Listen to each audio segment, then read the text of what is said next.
Thank you. मोहतरमा सायरा बानो मुख्तसर please. जी जी और बिल पे बोले। मुख्तसरी है। स्पीकर साहब, कल वज़ीर आज़म साहब ने बोला था कि इस बिल के ऊपर बहस की जाए। मेरे ख्याल में वो भूल गए, उन्होंने ये कहना था कि इस पर बुराई की जाए, क्योंकि इस्तिलाहात तो वहाँ से कोई ऐसी आई नहीं। मतलब सब शुरू हो गए एक ही इदारे की बुराई करने के लिए।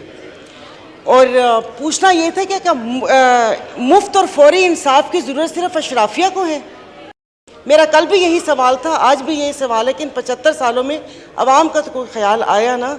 अपने पाँव जले तो फिर ख्याल आया कि इनमें ये अमेंडमेंट्स लेकर आनी है। और आप अगर लेकर आ भी गए तो ये रिफॉर्म्स कब होंगी? क्या इदारा जाती इस्तिलाहात में ऐसी रिफॉर्म्स आएंगी कि जैसे अभी कल से हम खबरें सुन रहे हैं, स्कॉटलैंड में शायद वो हमजा मुस्तफ़ा साहब जो एक फर्स्ट मिनिस्टर बने हैं, उनके वालिद मेट्रो में टिकट्स बेचा करते थे। तो क्या यहाँ हमारे भी कोई अटेंडेंट का बेटा या बेटी यहाँ पर बैठ सकेगा?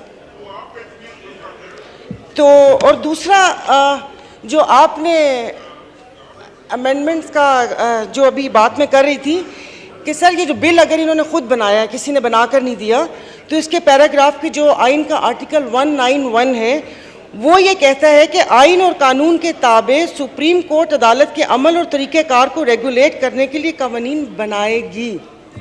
तो क्या ये फिर उनके काम में मुदाखलत नहीं है?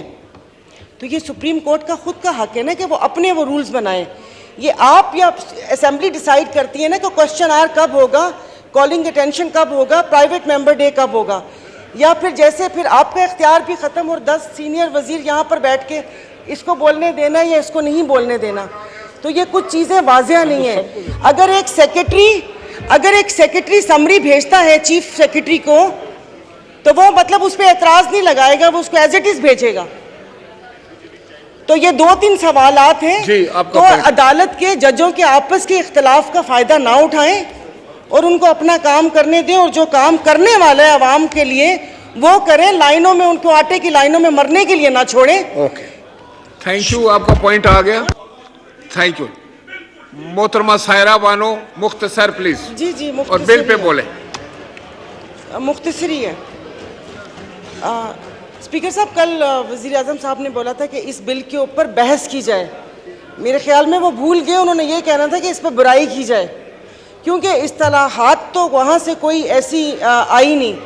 मतलब सब शुरू हो गए एक ही इदारे की बुराई करने के लिए। और पूछना ये था कि क्या मुफ्त और फौरी इंसाफ की ज़रूरत सिर्फ अशराफिया को है? मेरा कल भी यही सवाल था, आज भी यही सवाल है कि इन 75 सालों में अवाम का तो कोई ख्याल आया ना। अपने पाँव जले तो फिर ख्याल आया कि इनमें ये अमेंडमेंट्स लेकर आनी है। और आप अगर लेकर आ भी गए तो ये रिफॉर्म्स कब होंगी? क्या इदारा जाती इस्तिलाहात में ऐसी रिफॉर्म्स आएंगी कि जैसे अभी कल से हम खबरें सुन रहे हैं, स्कॉटलैंड में शायद वो हमजा मुस्तफ़ा साहब जो एक फर्स्ट मिनिस्टर बने हैं, उनके वालिद मेट्रो में टिकट्स बेचा करते थे। तो क्या यहाँ हमारे भी कोई अटेंडेंट का बेटा या बेटी यहाँ पर बैठ सकेगा? तो और दूसरा, जो आपने अमेंडमेंट्स का जो अभी बात में कर रही थी कि सर ये जो बिल अगर इन्होंने खुद बनाया, किसी ने बनाकर नहीं दिया, तो इसके पैराग्राफ की जो आइन का आर्टिकल 191 है वो ये कहता है कि आइन और कानून के ताबे सुप्रीम कोर्ट अदालत के अमल और तरीक़ेकार को रेगुलेट करने के लिए कवानीन बनाएगी। तो क्या ये फिर उनके काम में मुदाखलत नहीं है? तो ये सुप्रीम कोर्ट का खुद का हक है ना कि वो अपने वो रूल्स बनाए। ये आप या असेंबली डिसाइड करती है ना कि क्वेश्चन आवर कब होगा, कॉलिंग अटेंशन कब होगा, प्राइवेट मेंबर डे कब होगा, या फिर जैसे फिर आपका इख्तियार भी ख़त्म और 10 सीनियर वजीर यहाँ पर बैठ के इसको बोलने देना या इसको नहीं बोलने देना।